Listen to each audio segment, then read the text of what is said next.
তাআলা সাহস যোগাবেন। ইউআযিবুহুমুল্লাহু বিআইদিকুম ওয়া ইউখজিহিম ওয়া ইয়ানসুরুকুম আলাইহিম ওয়া ইয়াশফি সুদূরা কওমিন মুমিনিন। আল্লাহ তাআলা ওয়াদা করেছেন যে আল্লাহ তাআলা কাফিরদেরকে তোমাদের হাত দ্বারা শাস্তি দিবেন, ওয়া ইউখজিহিম তোমাদেরকে দ্বারা আল্লাহ তাআলা কাফিরদেরকে লাঞ্ছিত করবেন, ওয়া ইয়াশফি সুদূরা কওমিন মুমিনিন মুমিনদের অন্তরে আল্লাহ তাআলা সাহস, শক্তি এবং শান্তি দান করবেন। ওয়া ইউযহিব গায়যা কুলুবিহিম তাদের অন্তরের ক্ষোভ আল্লাহ তাআলা মিটাবেন। যে আল্লাহ তাআলার ওয়াদা, আল্লাহ তাআলা ওয়াদা দিয়েছেন এবং আমাদেরকে শত্রুর ব্যাপারে সতর্ক করেছেন। আজকে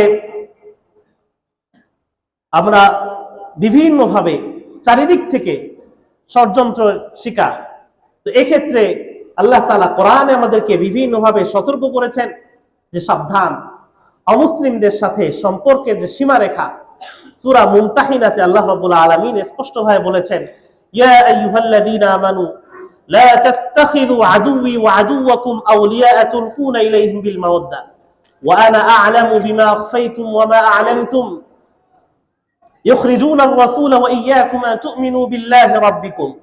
আল্লাহ তাআলা অমুসলিমদের সাথে সম্পর্কের একটা সীমারেখা আল্লাহ তাআলা সূরা মুমতাহিনাতে আলোচনা করেছেন যে সাবধান হে ঈমানদাররা, লা তাত্তাখিযু আদুওয়ি ওয়া আদুওয়াকুম আউলিয়া, যে সাবধান যারা আমার শত্রু এবং যারা তোমাদেরও শত্রু তাদের সাথে কোনো ধরনের আন্তরিক তুলকুনা ইলাইহিম বিল মাওয়াদ্দা আন্তরিক ভালোবাসা, মুহাব্বত, আন্তরিক ভালোবাসা এবং মুহাব্বতের সাথে তাদেরকে বন্ধুত্ব রূপে গ্রহণ করো না, তাদেরকে বন্ধু রূপে গ্রহণ করো না। কেন?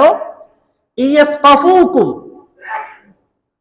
তুমি যতই তাদেরকে বন্ধু ভাবো, ইয়াফকাফুকুম যখনই সুযোগ পাবে, ইয়াকুনু লাকুম আ'দা, তারা তোমাদের সবচাইতে বড় শত্রু বনে যাবে।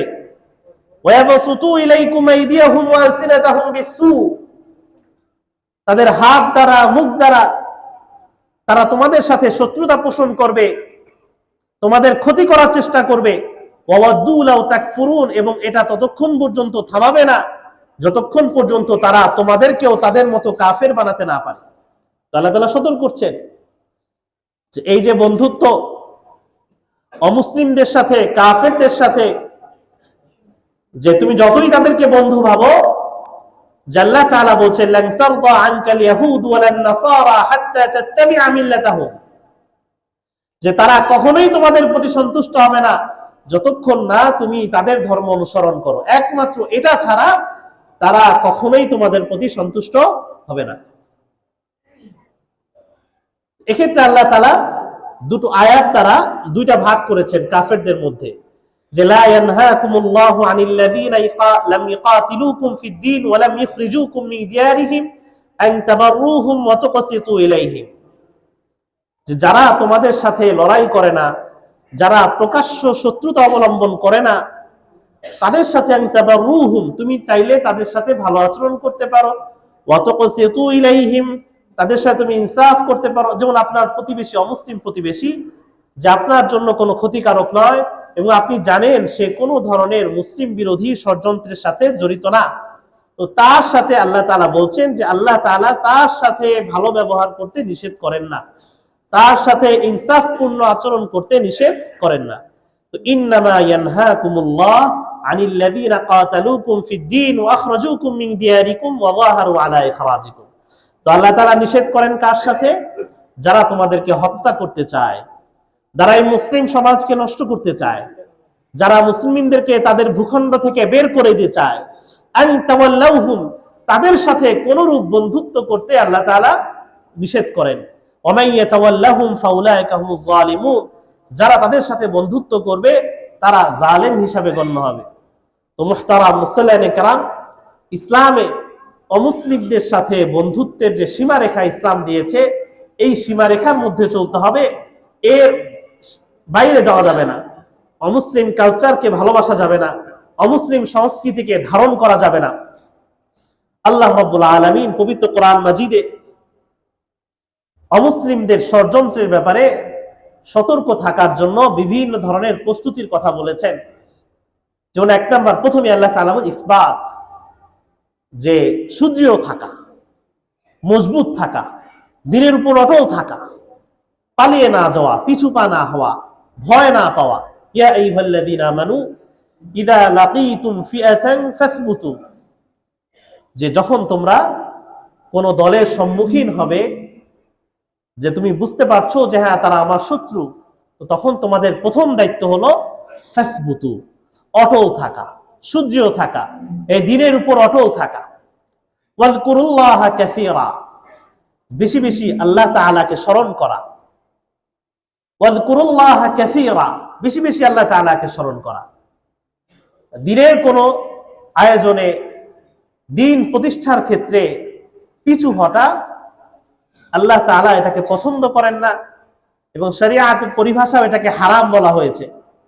যে স্পষ্ট আয়াত আসছে, ইয়া আইয়ুহাল্লাযীনা আমানু ইযা লাকীতুমুল্লাযীনা কাফারু যাহফা ফালা তুওয়াল্লুহুমুল আদবার, যখন তোমরা কাফেরদের মুখোমুখি হবে তো ফালা তুওয়াল্লুহুমুল আদবার, সাবধান তোমরা পিছু পা হবে না, পিছু পা হবে না। কেন? ওয়ামাই ইউয়াল্লিহিম ইয়াওমাইযিন দুবুরাহু, যারা পিছু হটবে শরীয়ত সম্মত ওজর ছাড়া, যে যুদ্ধের কৌশল হিসাবে অথবা নিজের দলে ফেরার জন্য শরীয়ত সম্মত ওজর ছাড়া যারা পিছু হটবে, ফাকাদ বাআ বিগাদাবিন মিনাল্লাহ ওয়া মাওয়াহু জাহান্নাম, তারা আল্লাহর গজব নিয়ে ফিরবে, আল্লাহর আক্রোশ নিয়ে ফিরবে, এবং তাদের গন্তব্য হবে জাহান্নাম। তো মুহতারাম, আজকে আমরা জানি যে আমাদের দেশে হিন্দুত্ববাদীদের একটা ষড়যন্ত্র আছে। হিন্দুত্ববাদী এক জিনিস, হিন্দু আরেক জিনিস। একটা হলো হিন্দু, সে মুশরিক। আর হিন্দুত্ববাদী যারা, তারা একটা রাজনৈতিক আদর্শ লালন করে। তারা রাজনৈতিক আদর্শ লালন করে, মুসলমানদেরকে তারা শত্রু মনে করে। তারা এই অঞ্চলে হিন্দু রাষ্ট্র কায়েম করতে চায়, মুসলমানদেরকে বিতাড়ন করতে চায়। তাদের অনেক ধরনের ষড়যন্ত্রের একটা অংশ মুসলিম নারীদেরকে বিভিন্ন ট্র্যাপে ফেলে। আমরা জানি যে আমরা গত কয়েক মাসে এবং গত এক বছরে বেশ কিছু খবর আমরা পত্রিকায় দেখেছি যে হিন্দু ছেলেরা মুসলিম মেয়েদেরকে বিভিন্ন ট্র্যাপে ফেলে তাদেরকে ধর্ষণ করছে, তাদেরকে ভারতে পাচার করে দিচ্ছে।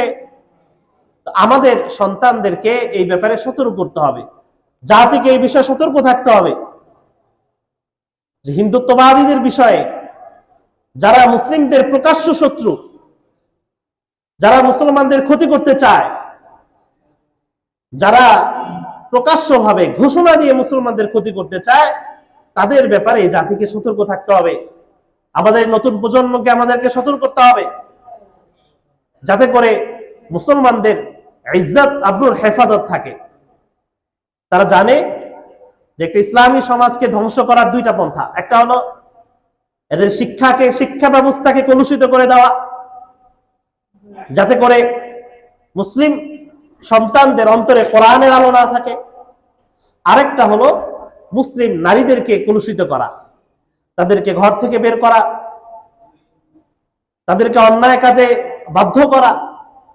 তো এই শিক্ষা এবং নারী, এই দুই বিষয়ে তাদের দেখবেন যে শিক্ষা কারিকুলাম যারা সাজায়, শিক্ষার সাথে যারা জড়িত, এরা বড় বড় হিন্দু কর্মকর্তা, হিন্দুত্ববাদী অথবা মুসলিম নামধারী হলেও সে হিন্দুত্ববাদের আদর্শ ধারণ করে। নাম মুসলিম, ইউনিভার্সিটির প্রফেসর, লেকচারার, কিন্তু সে যে আদর্শ ধারণ করে মুসলমানদের ব্যাপারে, সে যে আদর্শ ধারণ করে সে একটা হিন্দুত্ববাদী আদর্শ। তো সেও একজন হিন্দুত্ববাদী, যদিও সে হিন্দু না প্রকাশ্য। তো এই হিন্দুত্ববাদের বিরুদ্ধে আমাদের যে লড়াই, আসন্ন সমস্যা সংকট বিবেচনা করে আমাদেরকে প্রস্তুত থাকতে হবে। আল্লাহ রাব্বুল আলামিন কোরআনে আমাদেরকে প্রস্তুত থাকতে বলেছেন যে ওয়ালা তানাযাউ ফাতাফশালু, সাবধান যে এই ধরনের সংকটের সময় যখন শত্রুরা সজাগ, তো এই ধরনের সংকটের সময় লা তানাযাউ, তোমরা পরস্পর কলহ বিবাদ করো না, একসাথে থাকো। ওয়াইদ্দু লাহুম মাসতাতা'তুম মিন কুওয়া, শক্তি সঞ্চয় করো, যতটা সম্ভব শক্তি সঞ্চয় করো। এই কুওয়াতের ব্যাখ্যা অনেক, শুধু অস্ত্রই না, শুধু অস্ত্রই শক্তি না, আজকে আমাদের দেশে যারা পলিসি নির্মাণ করে এদের অধিকাংশই মুসলিম স্বার্থ বিরোধী, মুসলিম নামে হলেও মুসলিম স্বার্থ বিরোধী। আজকে আমাদের দেশে যারা শিক্ষা কারিকুলাম তৈরি করে সেখানেও দেখবেন এরকম বাম যারা কালচারাল গোষ্ঠী, আমাদের শত্রুকে চিনতে হবে। সাধারণ অমুসলিম থেকেও আমাদের বড় শত্রু এই কালচারাল শক্তি, এই সাংস্কৃতিক অঙ্গনের বুদ্ধিজীবীরা, যারা সংখ্যায় অল্প কিন্তু তারা মুসলমানদের ব্যাপারে বড় বড় সিদ্ধান্তে তারা হস্তক্ষেপ করে। বিভিন্ন এম্বাসির সাথে তাদের সম্পর্ক, বিভিন্ন রাষ্ট্রের সাথে তারা সম্পর্ক, তারা এরকম সরকারি উপরের পর্যায়ে গিয়ে বিভিন্ন বিষয় বাধ্য করে মুসলিম স্বার্থ বিরোধী বিভিন্ন পলিসি নির্মাণে। এরা আমাদের শত্রু। সাধারণ অমুসলিম থেকেও এই ধরনের মুসলিম নামধারী বুদ্ধিজীবীরা আমাদের সবচেয়ে বড় শত্রু, মুনাফিকরা, যারা এদেশের মুসলিম স্বার্থ বিরোধী। সাধারণ মুসলমানদেরকেও তারা জঙ্গি বিভিন্ন ধরনের লেবেলিং করে তাদেরকে তারা এই রাষ্ট্রের সামনে শত্রু হিসাবে, আন্তর্জাতিক মিডিয়ায় তারা শত্রু হিসাবে উপস্থাপন করে। তো হিন্দুত্ববাদী শক্তি, এই সাংস্কৃতিক শক্তি যারা মুসলমানদের স্বার্থ বিরোধী, এদের ব্যাপারে আমাদের সজাগ থাকতে হবে এবং যখনই কোনো প্রতিরোধ এর সময় আসবে, সুযোগ আসবে, তখন আমাদের সেখানে অংশগ্রহণ করতে হবে। আল্লাহ রাসূল সাল্লাল্লাহু আলাইহি ওয়াসাল্লাম এই ব্যাপারে আমাদেরকে উৎসাহ দিয়েছেন। তার জীবন, মাদানী যে জীবনের দিকে যদি আমরা তাকাই, এটা একটা সংগ্রামের জীবন, সংগ্রামের জীবন। এই মদিনাকে, এই ভূখণ্ডকে সুরক্ষা দেওয়া, বহিরাক্রমণ থেকে মুক্ত রাখা, মদিনার সার্বভৌমত্বের প্রতি তার যে যত্নশীলতা ছিল, সেটার দিকে লক্ষ্য করে আমরা বুঝি যে একটা মুসলিম ভূখণ্ড যেখানে আল্লাহ রাব্বুল আলামিনের অসংখ্য নিয়ামত, এই ভূখণ্ডের উপরে অগণিত নিয়ামত, যে এত মানুষ, এত জনসংখ্যা সত্ত্বেও আল্লাহ তাআলা এই ভূখণ্ডকে অভাবে রাখেননি। একজন আলেম বলেছিলেন এর জন্য 56,000 বর্গ মাইল, এর জন্য একটা 56,000 বর্গ মাইলে একটা দস্তরখানা, যেখানেই একটা বীজ যাচ্ছে সেখানেই ফসল হচ্ছে। তো এই রাষ্ট্র, এই ভূখণ্ড আল্লাহ রাব্বুল আলামিনের পক্ষ থেকে আমাদের জন্য অনেক বড় নিয়ামত। তো এর সুরক্ষা দেওয়া আমাদের কর্তব্য। আজকে যখন সুযোগ আসছে মুসলমানদের কিছু করার, মুসলমানদের জন্য সংগঠিত হওয়ার, মুসলিমদের নিজেদের স্বার্থ বুঝে নেওয়ার, তখন অমুসলিমদের সাথে যারা আঘাত করে, যারা মুসলিমদের স্বার্থ বিরোধী, তারা আমাদের শত্রু, এই জাতির শত্রু এবং তারা এই দেশেরও শত্রু। তারা এই সামনে বিজয় দিবস, এই বুধবার, তো এই বিজয় আল্লাহ রাব্বুল আলামিনের পক্ষ থেকে আসা। আর কোন বিজয়ী স্থায়ী না, কোন বিজয়ী লাইসাল ফাতহু লিল আবাদ, কোন বিজয় স্থায়ী না। আল্লাহ তাআলা বলেন যালিকা বিআন্না আল্লাহ লাম ইয়াকুন মুগায়্য়িরান নি'মাতান আন'আমাহা আলা কওম হাত্তা ইউগায়্যিরু মা বিআনফুসিহিম। কোন অঞ্চলের প্রতি যখন আল্লাহ তাআলা বিশেষ নিয়ামত দান করেন, তো এই নিয়ামতকে আল্লাহ তাআলা চেঞ্জ করেন না, দূর করেন না, যদি না ওই নিয়ামতে প্রাপ্ত মানুষ নিজেরা চেঞ্জ করে। যালিকা বিআন্না আল্লাহ লাম ইয়াকুন মুগায়্য়িরান নি'মা, আল্লাহ তাআলা নিয়ামতকে পরিবর্তন করেন না, হাত্তা ইউগায়্যিরু মা বিআনফুসিহিম, যতক্ষণ না মানুষ নিজেরা সেটাকে পরিবর্তন করে। আজকে আমরা যে নিয়ামত পেয়েছি, এই মুসলিম ভূখণ্ড আল্লাহ রাব্বুল আলামিনের পক্ষ থেকে অনেক বড় নিয়ামত। এখানে অসংখ্য মাদ্রাসা, অসংখ্য মসজিদ, এখানে কোরআনের চর্চা, হাদিসের চর্চা। অনেক আরব মুসলিম দেশ থেকেও এই দেশে কোরআন এবং হাদিসের চর্চা অনেক বেশি। অনেক আরব দেশ থেকেও এই দেশে হাফেজদের সংখ্যা বেশি। এই দেশে আরবি ভাষার চর্চা, ইলমে দ্বীনের চর্চা, ফিকহের চর্চা অনেক বেশি। তো এটাকে অনেক বড় নিয়ামত মনে করতে হবে এবং এই নিয়ামতের শুকরিয়া স্বরূপ কোনো অন্যায় করা যাবে না। আল্লাহ তাআলা নিয়ামতের শুকরিয়া কিভাবে, বিজয়ের শুকরিয়া কিভাবে করতে হবে, এটাও আল্লাহ তাআলা আমাদেরকে শিখিয়েছেন। সূরা নাসরে আল্লাহ তাআলা বলছেন ইযা জাআ নাসরুল্লাহি ওয়াল ফাth, যখন আল্লাহর সাহায্য চলে আসবে, আল্লাহর বিজয় চলে আসবে। একে তো বিজয়, আবার ৭১-এর এক বিজয়, ২৪-এর এক বিজয়। তো এই বিজয়গুলোকে নিয়ামত মনে করে এই নিয়ামতের শুকরিয়া আদায় করতে হবে। যে আল্লাহ তাআলা শিখাচ্ছেন, ইযা জাআ নাসরুল্লাহি ওয়াল ফাতহু ওয়া রাআইতান নাসা ইয়াদখুলুনা ফি দীনিল্লাহি আফওয়াজা ফাসাব্বিহ বিহামদি রাব্বিক ওয়াস্তাগফির ইন্নাহু কানা তাওয়াবা। যে প্রথমত শুকরিয়া আদায় করা, আল্লাহ তাআলার কাছে শুকরিয়া আদায় করা যে আল্লাহ তাআলা আমাদেরকে এখনো শান্তভাবে সুশৃঙ্খলভাবে দ্বীনকে পালন করার তৌফিক দান করেছেন। অনেক দেশে মুসলিম নারীরা হিজাব পড়তে পারে না, অনেক দেশে এরকম মুসলিম সংখ্যাধিক্য আছে কিছু অঞ্চলে, কিন্তু তাদের জন্য এরকম মসজিদ নির্মাণের সুযোগ নেই। মসজিদ এক ওয়াক্ত নামাজ পড়তে হলে দূর দূরান্ত ড্রাইভ করে যেতে হয়। অনেক অঞ্চল আছে যেখানে একটা মাসআলা জানার জন্য অন্য দেশে ফোন করতে হয়, দূর দূরান্তে যেতে হয় একটা ছোট সমাধানের জন্য। আল্লাহ রাব্বুল আলামিন এত নিয়ামত আমাদেরকে দান করেছেন, দুনিয়াবী নিয়ামত, এর থেকেও বড় কথা দ্বীনি নিয়ামত দান করেছেন। এই দ্বীনি নিয়ামতের শুকরিয়া আদায় করতে হবে। ফাসাব্বিহ বিহামদি রাব্বিক, আল্লাহ তাআলার বেশি বেশি তাসবিহ পাঠ করতে হবে। ওয়াস্তাগফির, এবং আল্লাহ তাআলার কাছে ক্ষমা চাইতে হবে। বেশি বেশি ইস্তেগফার পাঠ করতে হবে। বিশুদ্ধ যুব সমাজ যে কোনো দিবস আসুক, যে কোনো ছুটির দিবসকেই তারা প্রেম ভালোবাসার দিবস বানিয়ে ফেলে। সেটা শোক দিবস হোক, বিজয় দিবস হোক, কোন ইসলামী দিবস হোক, অন ইসলামিক কোন দিবস হোক, অন্য ধর্মের দিবস হোক, এই দিবসগুলোকে পুঁজি করে বিভিন্ন ব্যবসায়িকরাও সুযোগ নেয়, যুব সমাজকে আকৃষ্ট করে নানাভাবে। আর যুব সমাজও এই সুযোগটাকে কাজে লাগিয়ে হারাম কাজে, মাদকতা, নেশা এবং নারী কেলেঙ্কারি সংক্রান্ত ঘটনায় তারা লিপ্ত হয়। তো এই যুব সমাজকে আমাদেরকে হেফাজত করতে হবে, এবং আমরা যারা অভিজ্ঞ দায়িত্বশীল মুরব্বী, তো আমরা ওই বিষয়ে সতর্ক থাকবো। আজকে যেই ছাদে অন্যায় হয়, ছাদে বিভিন্ন ধরনের পটকা ফুটানো, অন্যকে ডিস্টার্ব করা, মানুষকে ক্ষতি সাধনের চেষ্টা করা, বা ব্যক্তিগত কোনো পাপাচারে লিপ্ত হওয়া, তো এই ওই বিল্ডিং এর যারা দায়িত্বশীল তারা কিন্তু এর জন্য দায়ী। আজকে যেই ছেলেগুলো এরকম বাজি কিনছে, তো ওই ছেলের তো দোষ, এর থেকেও বেশি দোষ তো তার বাবার, সে কেন তাকে টাকা দিল। এর থেকেও বড় দোষ এই দোকানদারের, সে কেন একটা ক্ষতিকর দ্রব্য তার কাছে রাখলো।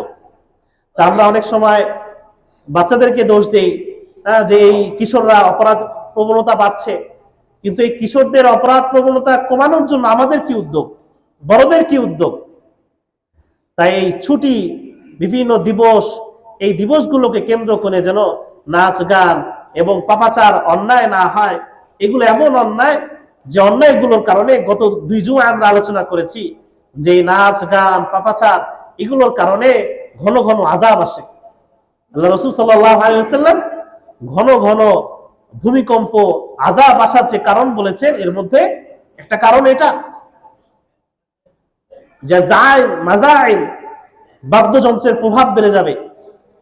তো কোনো ধরনের অন্যায়, অবিচার, পাপাচার যেন আপনার এই কমিউনিটিতে না হয়, এই এলাকায় না হয়, এই ব্যাপারে যারা দায়িত্বশীল তাদেরকে সতর্ক থাকতে হবে। আল্লাহ রাসূল সাল্লাল্লাহু আলাইহি ওয়াসাল্লাম বলেছেন, ইত্তাকিল মাহারিম তাকুনা আবাদান নাস, যে তুমি হারাম থেকে বেঁচে থাকো, তুমি হবে সবচেয়ে বড় বুজুর্গ, সবচেয়ে বড় আবেদ, সবচেয়ে বড় বুজুর্গ। তাই বিজয়ের যে শুকরিয়া, সেটা হলো যে আল্লাহ তাআলার কাছে এই ভূখণ্ডের জন্য দোয়া করা, যে আল্লাহ তাআলা আমাদেরকে নিরাপদের সাথে হেফাজত রেখেছেন। আল্লাহ তাআলা বিভিন্ন ধরনের ষড়যন্ত্র থেকে আল্লাহ হেফাজত রেখেছেন, এবং অনেক বড় দ্বীনি নিয়ামত আল্লাহ তাআলা আমাদেরকে দান করেছেন। দ্বীনি নিয়ামত আল্লাহ তাআলা আমাদেরকে দান করেছেন, যে এই দ্বীনি নিয়ামতকে করে আল্লাহ তাআলার বেশি বেশি শুকরিয়া আদায় করা, তাসবিহ পাঠ করা, বেশি বেশি ইস্তেগফার করা। এই অঞ্চলের স্বাধীনতার জন্য উলামায়ে কেরাম রক্ত দিয়েছেন। অনেক মুসলমানদের রক্ত এই অঞ্চলের স্বাধীনতার জন্য জড়িত। এই অঞ্চলের স্বাধীনতা 71 থেকে শুরু হয়নি। সেই ব্রিটিশ বিরোধী আন্দোলনে উলামায়ে কেরামের অনেক অবদান ছিল। 1831 সালে বালাকোটের যুদ্ধ, 1857 সালে সিপাহী বিদ্রোহে উলামায়ে কেরাম রক্ত দিয়েছেন। হুসাইন আহমদ মাদানী রহমতুল্লাহি আলাইহি, তিনি ইংরেজ বিতাড়নে অন্যতম একজন ভূমিকা পালন করেছিলেন। তিনি ভারতের পক্ষ থেকে পদ্মভূষণ, সর্বোচ্চ যে সিভিল পুরস্কার, সেটাও তিনি পেয়েছিলেন। উলামায়ে কেরামের অসংখ্য রক্ত, অসংখ্য ওলামায়ে কেরামের রক্ত আছে এই অঞ্চলের স্বাধীনতার পিছনে। শত শত বছরের ইতিহাস। আল্লাহ রাব্বুল আলামিন যেন এই ভূখণ্ডকে হেফাজত করেন, ষড়যন্ত্রকারীদের কুদৃষ্টি, তাদের বিভিন্ন ষড়যন্ত্র চক্রান্ত থেকে এই অঞ্চলকে আল্লাহ হেফাজত করেন। এই অঞ্চলের মুসলিম উম্মাহকে যেন আল্লাহ তাআলা হেফাজত করেন। কোরআন চর্চা কেন্দ্র, মাদ্রাসা, মসজিদকে যেন আল্লাহ তাআলা হেফাজত করেন। আমরা সবাই দোয়া করব, বেশি বেশি শুকরিয়া আদায় করব, অন্যায় থেকে বিরত থাকব এবং তাসবিহ, তাহলিল, ইস্তিগফারের মতো থাকব। এই দিবসগুলোকে আমরা দ্বীনি কাজে, অবসরকে আমরা দ্বীনি কাজে, ইলমিকে আমরা দাওয়াতের মাধ্যমে কাজে লাগাবো ইনশাআল্লাহ। আল্লাহ তাআলা আমাদের তৌফিক দান করুন। ওয়া মা আখিরু দাওয়ানা।